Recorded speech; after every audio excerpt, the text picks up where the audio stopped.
तर मित्रांनो बघा, आपण सोयाबीनचा पाला म्हणजे सोयाबीन उपटून आणलेली आहे. बघा किती शेळ्या आवडीनं खात आहेत.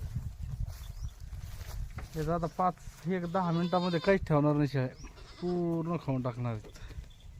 त्याच्यामुळं मित्रांनो सोयाबीन शेत आहेत समजा, त्याच्यामध्ये सोयाबीन ही उगलेली आहे.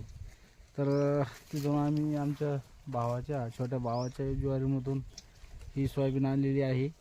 हे बघा, इकडं पण शेळ्या कशा खात आहेत गव्हाणीमध्ये टाकलेली. हे बघा, इतक्या फास्ट खाणार आता आणि तेव्हाचा आबाद होतात. एक गठ्ठाला आपण एक थोडं आणलं त्याच्यामध्येच ते आता आबाद होऊन जाणार आहे. पहा कशा खात आहेत. तर सांडून करते बघा जास्त, सांडून जास्त करायचं माझे जनावरांना. तू ना खाणार नाही, हुस हुस भांडणं करतील.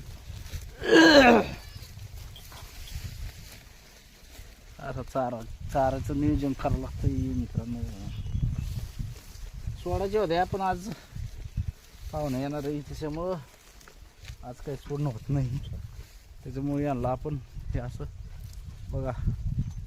आता मित्रांनो आपल्या गोठ्यावरती तुम्हाला सांगतो एकूण टोटल 21 बकरा सगळं 21 प्राणी झालेले सगळे.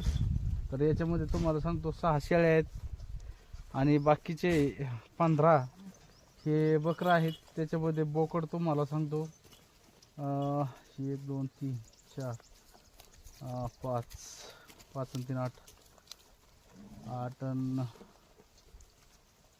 8 म्हणजे 8 बोकडे मित्रांनो.